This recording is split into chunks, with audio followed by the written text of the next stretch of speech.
रह करके तप करते हुए राज्य का कामकाज प्रभु की चरण पादुकाओं को सिंहासन पर पधरा करके देखने लगे। और प्रभु अपनी लीला करते करते चित्रकूट में एक दिन जब से अवध में आए, वहां से तब से उतार चढ़ाव मिलते जुलते संत महात्माओं से ये मन है ना, एक कभी कभी भजन करने का करता है और कभी कभी सोचता चलो जरा आज थोड़ा कहीं यात्रा करके आए, बदलता रहता है। प्रभु की भी यह श्रृंगार लीला का दर्शन करिए। आज भगवान को लगा कि सिया जी को मैं ब्याह के जब से लाया, इनको तो समय ही नहीं दे पाया, इसलिए प्रभु ने स्वयं पुष्पों को चुना और पुष्पों को चुन करके एक लड़ी बनाई। अब वहां कोई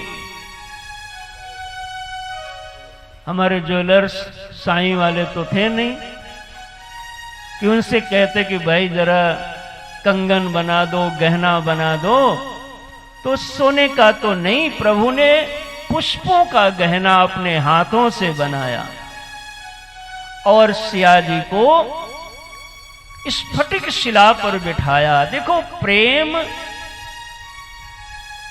उसको कहते हैं जो प्रियतम को ऊपर रखना चाहता है।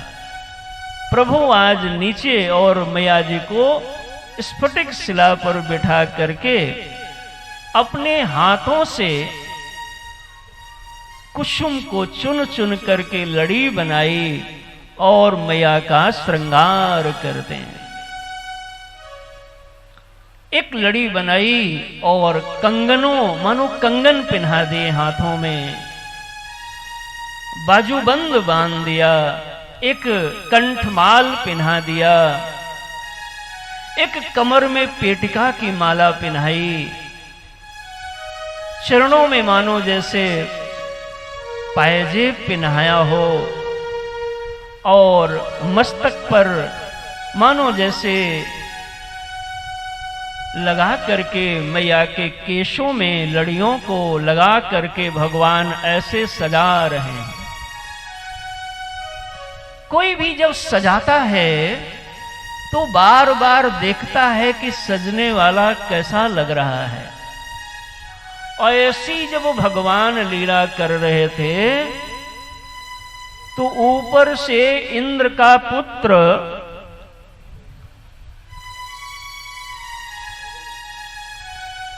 जयंत ने देखा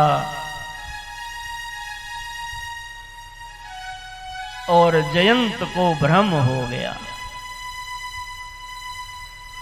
जो जो भगवान को देखने की कोशिश करेगा सुने बिना, उसको एक और भ्रम हो जाएगा। ये बार बार बात कथा में आई है। सुनने देखने से पहले सुन करके देखोगे तो सही देखोगे और बिना सुने देखोगे तो गलत समझ जाओगे। जयंत कौवा का वेश बना के आया और भगवान ने मैया को सजा करके, आज थोड़ा समय मिला तो मानो मैया बैठी हैं, प्रभु मस्तक को गोद में रख करके और विश्राम करने लगे।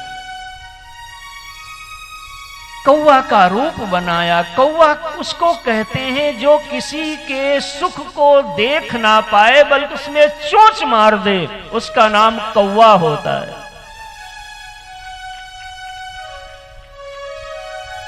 ताली भी बजानी है तो अच्छे से बजाओ भाई। और जैसे ही चोंच मारा, ये कौवा एक पक्षी भी है और कौवा एक वृत्ति भी है।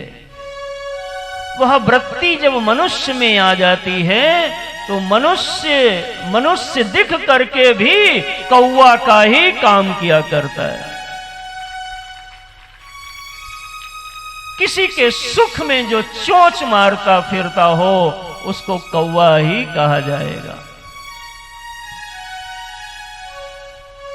और मस्तक पर मैया श्रृंगार की हैं, आया मर्मांतक स्थान पर मस्त वक्षस्थल पर मैया के चोंच मारा। गोस्वामी जी मर्यादा में लिखते हैं तो चरण में चोंच लगवाया।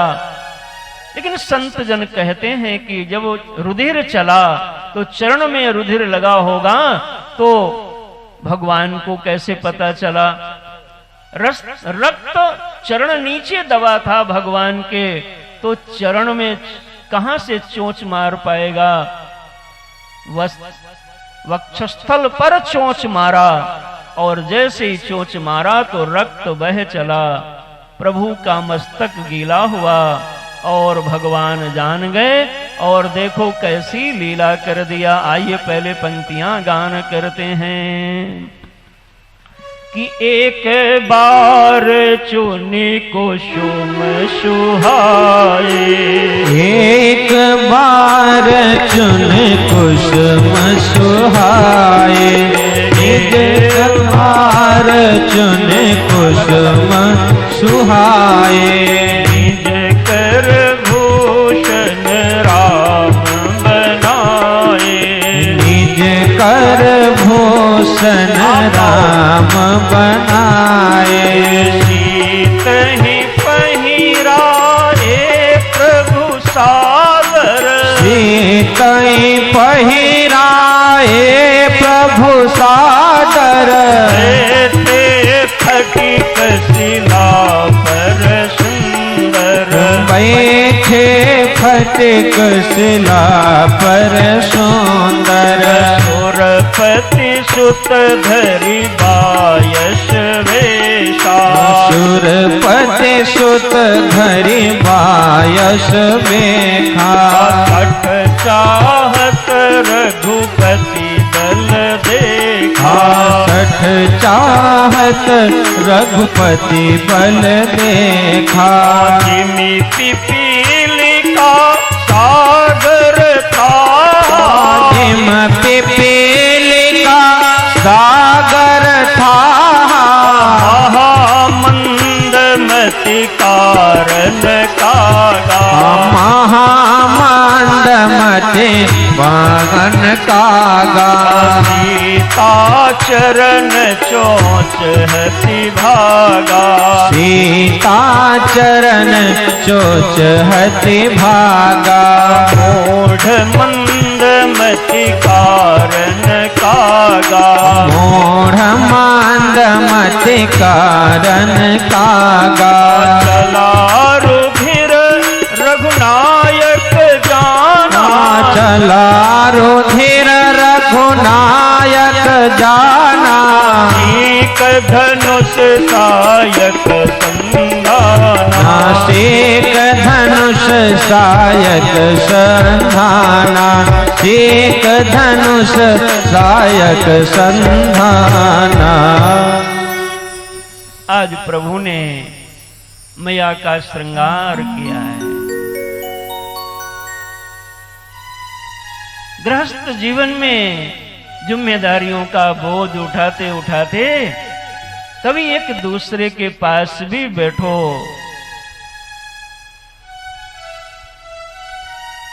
मैं कथा काशी में सुना रहा था तो मैंने ये कथा सुनाई तो एक पति पत्नी मिलने आए, कहा महाराज हम जब साथ साथ बैठते हैं तो झगड़ा हो जाता है,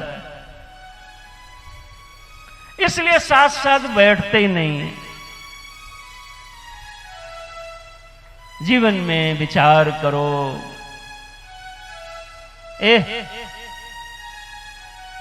थोड़े दिनों का जीवन है, घर बनाइए भी लेकिन घर में रहिए भी थोड़ा सा, कपड़े खरीदिए भी और कपड़ों को पहनिए भी साहब। कभी कभी कोई देखने वाला ना हो तो न पहनने का सुख मिलता है और न श्रृंगार का सुख मिलता है साहब। श्रृंगार की शोभा पत्नी की शोभा पति से और पति की शोभा पत्नी से होती है। अपने पति को भी सजाया करिए और पतियों को भी चाहिए कि यदा कदा अपनी प्रिया को भी बढ़िया पहनाइए, घुमाइए। ये भगवान की कथा कहती है हो। कथा सुन के घर में लड़ाई बंद हो जाए, प्रेम बढ़ जाए, तो समझो हमारा कथा सुनाना सफल हो गया और आप सबका कथा कराना सफल हो गया।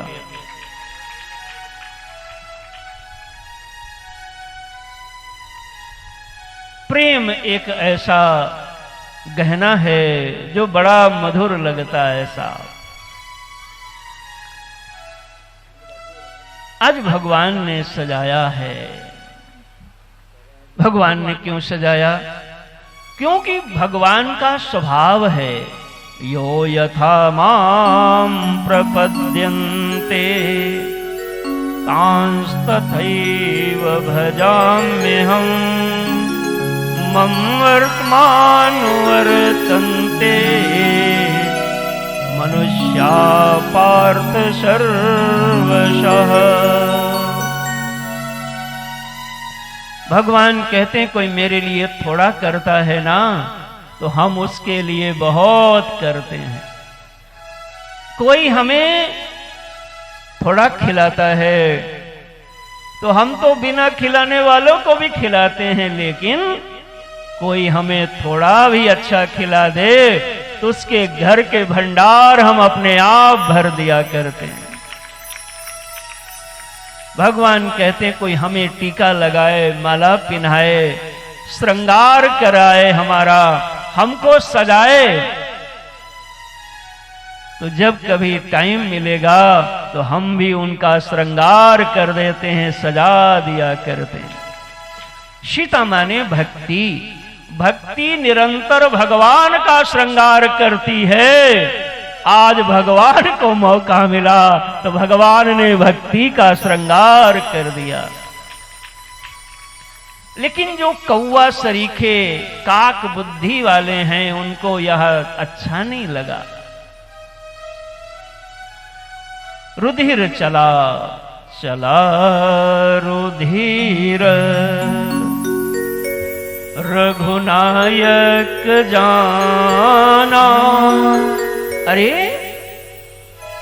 देवी क्या हो गया, ये रक्त कहां से? और जैसे ही प्रभु देखा, अच्छा समझ गए, ना समझ की यही करतूत है। भगवान ने शीक छोटी सी तिनका उठाया और संधान कर दिया। अब तो आगे आगे कौवा और पीछे पीछे भगवान का वो तृण रूपी बाण चला। देखिएगा भगवान की महिमा को।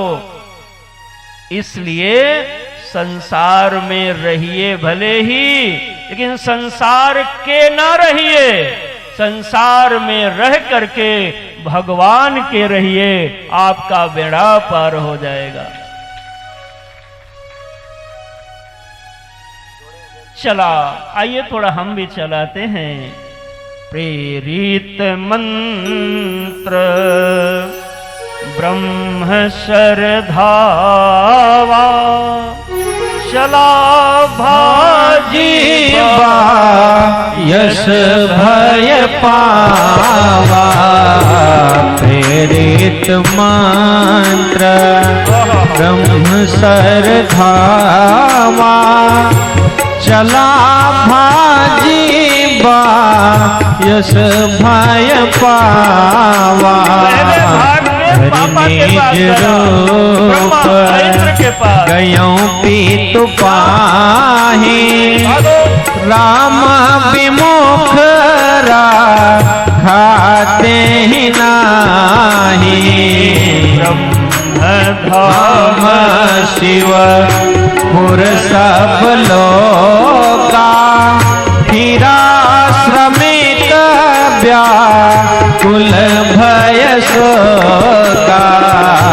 काहू बैठन कहा न ओहे राखी को सजाए राम कर द्रोही मातो मृत्यु पितो समन समाना सुधा होई विष सुन हरि जाना मित्र कराई सत रिपु कय करनी ताकहु विबुध नदी बैतरनी सब जगताही अनलहु तेताता जो रघुबीर विमुख सब भाता जो रघुबीर विमुख सब भाता सब जगता ही अनलहु तेताता जो रघुबीर विमुख सुन भाता जो रघुबीर विमुख सुन भाता जो रघुबीर विमुख सन भाता। जयंत भागा, पीछे तृण लगा हुआ है, बाण लगा हुआ है। पिता के पास गया, पिता ने कहा भागो। ब्रह्मा जी के पास गया, ब्रह्मा जी ने कहा भैया चलो।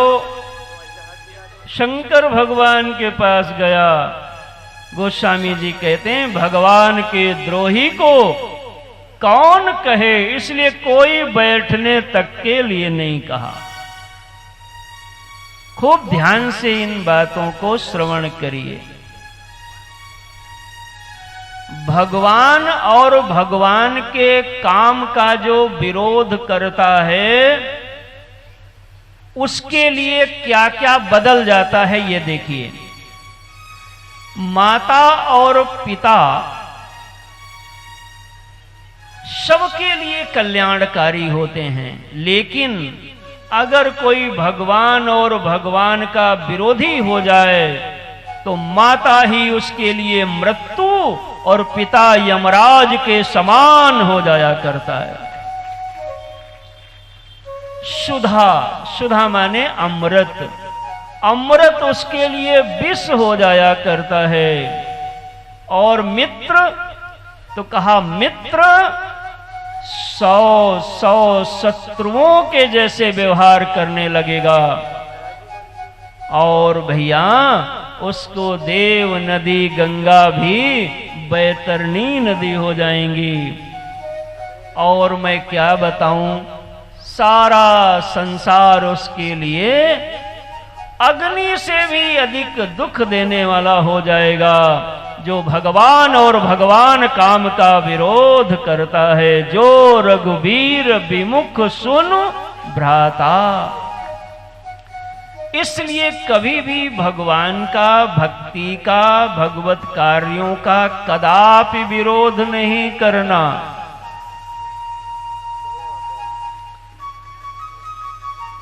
करना है तो स्वयं काम करो, स्वयं कथा कराओ, यज्ञ कराओ, रामायण कराओ, भागवत कराओ, गीता सुनो।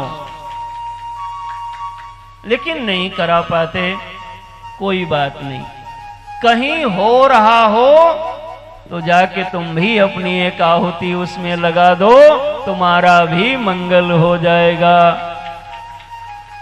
तो कहा आहुति भी नहीं लगा पाते, दो बात, करा भी नहीं पाते और कहीं हो रहा हो तो वहां सहयोग भी नहीं कर पाते। कोई बात नहीं, तो तीसरा काम करना, कम से कम मन से ये सोचना कि ये काम बहुत अच्छा है, अच्छा हो जाना चाहिए, मन से सोचना। लेकिन इन तीन काम को छोड़ के जो भगवान के काम का और भगवान की भक्ति का विरोध करता है, उसके लिए माता मृत्यु के समान, पिता यमराज के समान, अमृत विष के समान, मित्र शत्रु के समान, गंगा बैतरणी के समान और संसार आग के समान हो जाया करता है। भगवान की प्रेम लीला में आज जयंत ने चोंच मार दिया। किसी के सुख में चोंच नहीं मारो साहब, किसी के प्रेम में, किसी की बरकत में, किसी के विकास में चोंच नहीं मारो।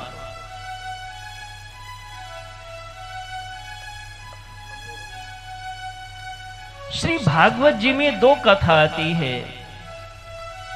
एक बार ब्रह्मा को मोह हुआ और ब्रह्मा जी ने भगवान के ग्वाल बाल और बछड़ों को ले जाकर के गुफा में बंद कर दिया।